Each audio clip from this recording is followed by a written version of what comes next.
ನಾನು ಡಿ ಬಾಸ್ಗೆ ದೊಡ್ಡ ಅಭಿಮಾನಿ. ನಾನು ಅದರಿಂದ ಅವ್ರ ಬಗ್ಗೆ ಒಂದು ಸಾಂಗ್ ಆಡಿದ್ದೀನಿ ಅಂದರೆ ನಿಜವಾಗ್ಲೂ ಎಷ್ಟೇ ವರ್ಷ ಆದ್ರೂ ಆ ಖುಷಿ ನನ್ನಲ್ಲಿ ಹಂಗೆ ಇರ್ತದೆ.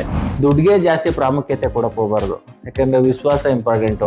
ನಮ್ಮ ಮನೆಯವರಿಗೆಲ್ಲ ಡಾಕ್ಟರ್ ರಾಜ್ಕುಮಾರ್ ಸರ್ ಅಂದರೆ ತುಂಬ ಎಲ್ಲ ದೊಡ್ಡ ಅಭಿಮಾನಿಗಳು. ಫಸ್ಟು ಥಿಯೇಟ್ರಿಗೆ ಹೋಗಿ ನೋಡಿ ಸಿನಿಮಾ ಯಾವುದು ಅಂದರೆ ದಾರಿ ತಪ್ಪಿದ ಮಗ. ತೃಪ್ತಿ ಅನ್ನೋದು ಇಲ್ವೇ ಇಲ್ಲ, ಹಸುವೆ ಜಾಸ್ತಿ. ಚಂದ್ರಪ್ರಭಾ ಸಿಂಗಾರದ ಡಿ ಬಾಸ್ಗೋಸ್ಕರ, ಡಿ ಬಾಸ್ అంటే చాలా నాకు పిచ్చి ప్రేమరా ಅಂತ.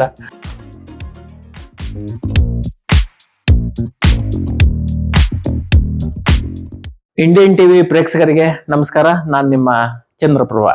ನಮಸ್ಕಾರ. ಚಂದ್ರಪ್ರಭಾ ಅಂದ್ರೆ ಹಾಸ್ಯ ಕಲಾವಿದ ಅಂತ ಜನರಿಗೆ ಗೊತ್ತು. ನಿಮ್ಮ ಬಗ್ಗೆ ಇಂಡಿಯನ್ ಟಿವಿಯ ವೀಕ್ಷಕರಿಗೆ ಕಿರು ಪರಿಚಯ ನೀಡಿ. ನನ್ನ ಊರು ಮಂಡ್ಯ ಜಿಲ್ಲೆ ಶ್ರೀರಂಗಪಟ್ಟಣ ತಾಲೂಕು ದೊಡ್ಡೇವಣಕೊಪ್ಲು ಅಂತ ನನ್ನ ಗ್ರಾಮ. ನನ್ನ ತಂದೆ ಗವಿರಂಗಯ್ಯ, ತಾಯಿ ವೃಷಭದೇವಿ, ನನ್ನ ತಮ್ಮ ಚಿದಾನಂದ ಮೂರ್ತಿ, ನಾನು ಚಂದ್ರಪ್ರಭಾ ಅಂತ. ನಮ್ದೊಂದು ಚಿಕ್ಕ ಗ್ರಾಮ, ಒಂದು 100 ಮನೆ ಇರ್ಬೋದು. ಆ ಗ್ರಾಮದಲ್ಲಿ ನಾವು ವಾಸ ಮಾಡ್ತಾ ಇದ್ದೀವಿ. ನಮ್ಮ ತಂದೆ ತಾಯಿ ಕೂಲಿ ಮಾಡ್ತಾರೆ. ಇಬ್ರು ಮಕ್ಕಳನ್ನು ಓದಿಸ್ಬೇಕು ಅಂತ ತಂದೆ ತಾಯಿ ಆಸೆ ಇತ್ತು. ತಮ್ಮ ಚೆನ್ನಾಗಿ ಓದಿ ಒಂದು ಸರ್ಕಾರಿ ನೌಕರಿ ಆದರು. ಬಟ್ ನನಗೆ ಓದು ಹೊತ್ನಿಲ್ಲ. ಈ ಕಲೆ ಬಗ್ಗೆ ತುಂಬ ಆಸಕ್ತಿಯಾಗಿ ನನ್ನ ಕಲೆ ಕಡೆ ಒಂದು ಕೆಲಸ ಮಾಡ್ತಾ ಹೋಗ್ತಾ ಇದ್ದೀನಿ. ರಿಯಾಲಿಟಿ ಶೋಗಳಿಗೆ ಅವಕಾಶ ಹೇಗೆ ಸಿಕ್ತು ನಿಮಗೆ? ನಾವು ಒಂದ್ಸಲ ಮೈಸೂರಿನಲ್ಲಿ ಹಿಂಗೆ ರಂಗಾಯಣದಲ್ಲಿ ಕೆಲಸ ಮಾಡ್ತಾ ಇರ್ಬೇಕಾದ್ರೆ ನನ್ನ ಆತ್ಮೀಯ ಸ್ನೇಹಿತ ರವಿ ಅನ್ನೋರು ಹಿಂಗೆ ಕಲರ್ಸ್ ಕನ್ನಡದಲ್ಲಿ ಒಂದು ಕಾಮಿಡಿ ರಿಯಾಲಿಟಿ ಶೋ ಮಜಾ ಭಾರತ ಅನ್ನೋದು ಒಂದು ಆಡಿಷನ್ ಕರೆದಿದ್ದಾರೆ, ಬನ್ನಿ ಅಂತ ಹೇಳಿದ್ರು. ಅದರಿಂದ ನನ್ನ ಗೆಳೆಯ ಹೇಳ್ತಾವಲ್ಲ ಅಂದ್ಬಿಟ್ಟು ನಾನು ಹೋದೆ ಆಡಿಷನ್ಗೆ. ತುಂಬ ಜನ ಬಂದಿದ್ರು ಬೆಂಗಳೂರಿನಲ್ಲಿ. ಅದ್ರಲ್ಲಿ ನಾನು ಒಬ್ಬ ಆಗಿದೆ. ಅಷ್ಟು ಜನದಲ್ಲಿ ಒಂದು 3-4 ಜನ ಅಷ್ಟೇ ಆಯ್ಕೆ ಆದಿತ್ತು ಬೆಂಗಳೂರು ವಿಭಾಗದಲ್ಲಿ. ಅಲ್ಲಿ ಆಯ್ಕೆ ಆದಮೇಲೆ ಇಲ್ಲಿಗೆ ಹೆಚ್ಚು ಕಡಿಮೆ 8-9 ವರ್ಷ ಆಯಿತು ಹಿಂಗೆ ಕಲರ್ಸ್ ಕನ್ನಡದಲ್ಲಿ ಕೆಲಸ ಮಾಡ್ತಾ ಹೋಗ್ತಾ ಇದ್ದೀನಿ. ಮಜಾ ಭಾರತ ಶೋ ಮೂಲಕ ಜನಪ್ರಿಯರಾಗಿದ್ರಿ.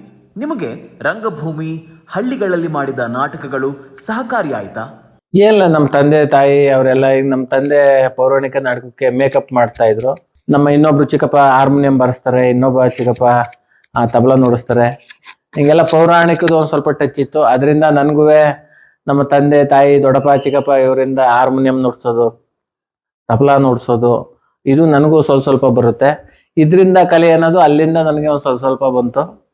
ಈಗ ಬೆಂಗಳೂರಿಗೆ ಇಲ್ಲಿ ಚಾನಲ್ ಬಂದಾದ್ಮೇಲೆ ಅದು ಒಂದು ಸ್ವಲ್ಪ ಸಪೋರ್ಟ್ ಮಾಡ್ತದೆ. ಎಲ್ಲಕ್ಕಿಂತ ಹೆಚ್ಚಾಗಿ ನಾನು ಮೈಸೂರು ರಂಗಾಯಣದಲ್ಲಿ 1 ವರ್ಷ ಡಿಪ್ಲೊಮಾ ಮಾಡಿದೆ. 2005-2006ನೇ ಬ್ಯಾಚಲ್ಲಿ 1 ವರ್ಷ ಡಿಪ್ಲೊಮಾ ಮಾಡಿದೆ. ಆ ಡಿಪ್ಲೊಮಾ ಆದಮೇಲೆ ಅಲ್ಲೇ ಒಂದು 3-4 ವರ್ಷ ಕೆಲಸ ಮಾಡಿದೆ. ಅದರಿಂದ ನನಗೆ ರಂಗಭೂಮಿ ಅಂದರೆ ತುಂಬ ಇಷ್ಟ. ಅಲ್ಲಿ ಕಲ್ತಿದ್ದೀನಿ, ಇನ್ನೂ ಕಲಿತಾ ಇದ್ದೀನಿ. ರಿಯಾಲಿಟಿ ಶೋ ನಂತರ ಯಾವ ಸಿನಿಮಾಗಳಲ್ಲಿ ನೀವು ಅಭಿನಯಿಸಿದ್ದೀರಿ?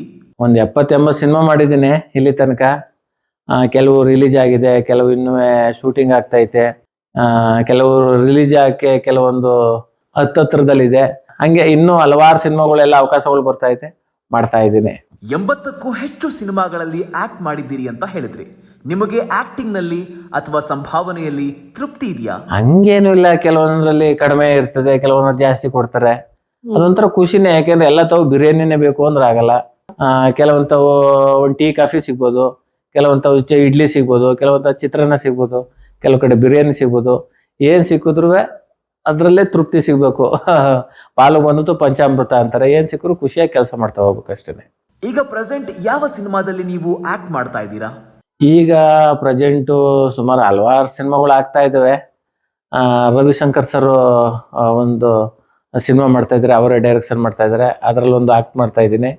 ಆಮೇಲೆ ಈಗ ನಿಮ್ಮೆಲ್ಲರ ಪ್ರೀತಿಯ ನಮ್ಮ ಮೈಸೂರಿನ ಮಂಜು ಕವಿ ಸರ್ ಬಡವರ ಮಕ್ಕಳು ಬೆಳಿಬೇಕಂದ್ರೆ ಅನ್ನೋ ಒಂದು ಸಿನಿಮಾ ಮಾಡಿದ್ದಾರೆ.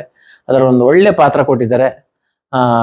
ತುಂಬ ಚೆನ್ನಾಗಿ ಬಂದಿದೆ ಸಿನಿಮಾ. ಎಲ್ಲ ಹಿರಿಯ ಕಿರಿಯ ಎಲ್ಲ ನಟರನ್ನು ಒಂದುಗೂಡಿಸಿ ಒಂದು ಸಿನಿಮಾ ಮಾಡಿದ್ದಾರೆ. ನಮಗೋಸ್ಕರನೇ, ನಾವು ಮತ್ತು ವಿನೋದ್ ಗೊಬ್ರಗಾಲ್ಗೋಸ್ಕರನೇ ಒಂದು ಸಾಂಗ್ ಮಾಡಿದ್ದಾರೆ. ತುಂಬ ಚೆನ್ನಾಗಿದೆ. ತುಂಬ ಖುಷಿ ಆಗ್ತೈತೆ. ಮಂಜು ಸರ್ ಯಾವ ಥರ ಅಂದರೆ ಅವ್ರು ಮಾಡೋ ಎಲ್ಲ ಸಿನಿಮಾದಲ್ಲೂ ಸರ್ ನೀವೊಂದು ಪಾತ್ರ ಮಾಡಬೇಕು ಅಂತಾರೆ. ಒಂಥರ ತುಂಬ ಖುಷಿ. ಮಂಜು ಸರ್ ಹತ್ರ ಸರ್ ಇಷ್ಟೇ ಪೇಮೆಂಟ್ ಕೊಡಿ ಅಂತ ಕೇಳೋಕ್ಕೆ ನಮಗೆ ಮಾತೇ ಬರಲ್ಲ. ಅವರ ನಮ್ಮ ಸಂಬಂಧ ಹೇಗಾಗಿದೆ ಅಂದರೆ ಒಂಥರ ಅಣ್ಣ ತಮ್ಮದಿರ ಥರ ಆಗಿದೆ. ನಮ್ಮನ್ನ ತಮ್ಮನ ಥರ ಪ್ರೀತಿ ಮಾಡ್ತಾರೆ. ಅವ್ರು ಯಾವುದೇ ಪ್ರಾಜೆಕ್ಟ್ ಆದರೂ ಒಂದು ಕೆಲಸ ಕೊಡ್ತಾರೆ. ಎಲ್ಲದಕ್ಕಿಂತ ಹೆಚ್ಚಾಗಿ ನನಗೆ ಹಾಡು ಹೇಳೋಕ್ಕೆ ಬರಲ್ಲ. ಒಂದಿನ ಏನಾದರೂ ಒಂದು ಡಿ ಬಾಸ್ಗೋಸ್ಕರ ಒಂದು ಸಾಂಗ್ ಬರ್ತಿದ್ದೀನಿ, ನೀವು ಆಡಿ ಅಂದರು. ಸಾರ್ ಏನು ಸರ್ ಅವ್ರ ಬಗ್ಗೆ ಕಷ್ಟ ಭಯ ಅಲ್ವಾ ಸರ್ ಅಂತಂದೆ. ಇಲ್ಲ ಆಡಿ, ನಾನು ಇದ್ದೀರಿ ಆಡಿಸ್ತೀನಿ ಅಂದ್ಬಿಟ್ಟು ಅವರನ್ನೇ ಸ್ವಲ್ಪ ನೀಟಾಗಿ ಪ್ರಾಕ್ಟೀಸ್ ಮಾಡಿ ಆಡಿಸಿದ್ರು. ಚೆನ್ನಾಗಿ ಬಂದೈತೆ ಅನ್ನೋದಕ್ಕಿಂತ ಹೆಚ್ಚಾಗಿ ನನಗೆ ಒಂಥರ ಖುಷಿ. ಯಾಕೆಂದರೆ ನಾನು ಡಿ ಬಾಸ್ಗೆ ದೊಡ್ಡ ಅಭಿಮಾನಿ ನಾನು. ಅದರಿಂದ ಅವ್ರ ಬಗ್ಗೆ ಒಂದು ಸಾಂಗ್ ಆಡಿದ್ದೀನಿ ಅಂದರೆ ನಿಜವಾಗ್ಲೂ ಎಷ್ಟೇ ವರ್ಷ ಆದ್ರೂ ಆ ಖುಷಿ ನನ್ನಲ್ಲಿ ಹಂಗೆ ಇರ್ತದೆ. ಚಂದ್ರಪ್ರಭಾ ಸಿಂಗಾರದ ಡಿ ಬಾಸ್ಗೋಸ್ಕರ, ಡಿ ಬಾಸ್ అంటే చాలా నాకు పిచ్చి ప్రేమರ ಅಂತ ತುಂಬಾ ಚೆನ್ನಾಗೈತೆ. ಒಂದೇ ಒಂದು ಆಸೆ, ಇದು ಡಿ ಬಾಸ್ಗೆ ಒಂದು ಸ್ವಲ್ಪ ತಲುಪಿದ್ರೆ ಇನ್ನೂ ಖುಷಿ ಆಗ್ತದೆ ನನಗೆ. ನೋಡೋಣ, ಈ ಥರದ್ದು ಯಾವ್ಯಾವುದೋ ಒಂದು ಹೊಸ ಪ್ರಯೋಗಗಳನ್ನ ನನ್ನ ಮೇಲೆ ಮಾಡ್ತಾ ಇದ್ದಾರೆ ಮಂಜು ಸರ್ಗೆ. ಅವ್ರಿಗೆ ತುಂಬು ಹೃದಯದ ಧನ್ಯವಾದಗಳು. ಇಂಡಿಯನ್ ಟಿವಿಯನ್ನ ದರ್ಶನ್ ಅವರು ನೋಡಿ ನಿಮಗೆ ನೆಕ್ಸ್ಟ್ ಪ್ರಾಜೆಕ್ಟ್ ನಲ್ಲಿ ಅವಕಾಶ ಕೊಟ್ರೆ ನಿಮ್ಮ ರಿಯಾಕ್ಷನ್ ಹೇಗಿರುತ್ತೆ? ತುಂಬ ಖುಷಿ ಆಗ್ತದೆ. ನಾನು ಅವ್ರ ದೊಡ್ಡ ಅಭಿಮಾನಿ ಆಗಿರೋದ್ರಿಂದ ನನಗೆ ಇಲ್ಲಿ ಇಂಡಸ್ಟ್ರಿಗೆ ಬರೋಕ್ಕಿಂತ ಮುಂಚೆನೆ ಐರಾವತ ಅಂತ ಸಿನಿಮಾ ನಮ್ಮ ಆ ಕಡೆ ಮಂಡ್ಯ ಸೈಡಲ್ಲಿ ನಡೀತಾ ಇತ್ತು. ನಾನು ಅವ್ರು ನೋಡೋಕ್ಕೆ ಅಂತ ಬೆಳಗ್ಗೆಯಿಂದ ಸಂಜೆ ಗಂಟ ಏನು 3-4 ದಿನ ಅಲ್ಲೇ ಕಾಯಿ ಕೂತ್ಕೊಳ್ಳುವೆ. ಅವಾಗ ಅಟ್ಲೀಸ್ಟು ಒಂದು ನಿಂತ್ಕೊಳಪ್ಪ ಸೈಡಲ್ಲಿ ರೋಲು ಅಂತ ಅಸೋಸಿಯೇಟ್ ಡೈರೆಕ್ಟ್ರಿಂಗೆಲ್ಲ ಅಂದಾಗ ಸುಮ್ಮನೆ ಡಿ ಬಾಸ್ಗೋಸ್ಕರ ಹಿಂಗೆ ಸೈಡಲ್ಲಿ ಸುಮ್ಮನೆ ನಿಂತಿದ್ದೀನಿ. ಅವ್ರ ಜೊತೆ ಒಂದು ಸಿನಿಮಾ ಮಾಡಿದೆ. ಅದು ನೆಕ್ಸ್ಟ್ ಅದಾದಮೇಲೆ ಅವ್ರ ಜೊತೆ ಮಾಡಬೇಕು ಅಂತ ಆಸೆ, ಬಟ್ ಅವಕಾಶ ಕೂಡ ಬಂದಿಲ್ಲ. ಈಗ ಡೆವಿಲ್ ಸಿನಿಮಾದಲ್ಲಿ ಒಂದು 4 ದಿನ ಕ್ಯಾರೆಕ್ಟರ್ ಹೇಳಿದ್ದಾರೆ ಈ ತಿಂಗಳಲ್ಲಿ. ಒಂಥರ ತುಂಬ ಖುಷಿ ಐತೆ. ಡಿ ಬಾಸ್ ಜೊತೆ ಮಾಡ್ತಾ ಇದ್ದೀನಿ, ಅವ್ರನ್ನ ನೋಡ್ತೀನಿ ಅಂತ ತುಂಬ ಖುಷಿ ಆಗ್ತೈತೆ. ನೀವು ಥಿಯೇಟರ್ನಲ್ಲಿ ನೋಡಿದ ಮೊದಲ ಸಿನಿಮಾ ಯಾವುದು? ನನಗೆ ನೆನಪಿರೋದು ಫಸ್ಟು ಥಿಯೇಟ್ರಿಗೆ ಹೋಗಿ ನೋಡಿದ ಸಿನಿಮಾ ಯಾವುದು ಅಂದರೆ ದಾರಿ ತಪ್ಪಿದ ಮಗ. ನೀವು ಸಹ ದಾರಿ ತಪ್ಪಿ ಸಿನಿಮಾ ನೋಡಿದ್ರಾ ಹೇಗೆ? ನಮ್ಮ ಮನೆಯವರಿಗೆಲ್ಲ ಡಾಕ್ಟರ್ ರಾಜ್ಕುಮಾರ್ ಸರ್ ಅಂದರೆ ತುಂಬ ಎಲ್ಲ ದೊಡ್ಡ ಅಭಿಮಾನಿಗಳು. ಅವ್ರ ಸಿನಿಮಾ ಥಿಯೇಟ್ರಿಗೆ ಬರ್ತವ್ರು ಸಾಕು ಇಡೀ ಫ್ಯಾಮಿಲಿ ಸಮೇತ ಹೋಗೋರು. ನನಗೆ ಅದೊಂದು ನೆನಪೈತೆ. ನಮ್ಮ ದೊಡ್ಡಪ್ಪ ಚಿಕ್ಕಪ್ಪ ನಮ್ಮ ತಂದೆ ತಾಯಿ ಎಲ್ಲ ಇಡೀ ಕುಟುಂಬ ಸಮೇತರಾಗಿ ನಮ್ಮೂರ ಪಕ್ಕ ಕ್ಯಾತ್ನಳ್ಳಿ ಅಂತ ಐತೆ, ರಾಧಾಕೃಷ್ಣ ಚಿತ್ರಮಂದಿರ ಅಂತ. ಅವಾಗ ಎಷ್ಟು $200 ಏನೋ ಒಂದು ಟಿಕೆಟು.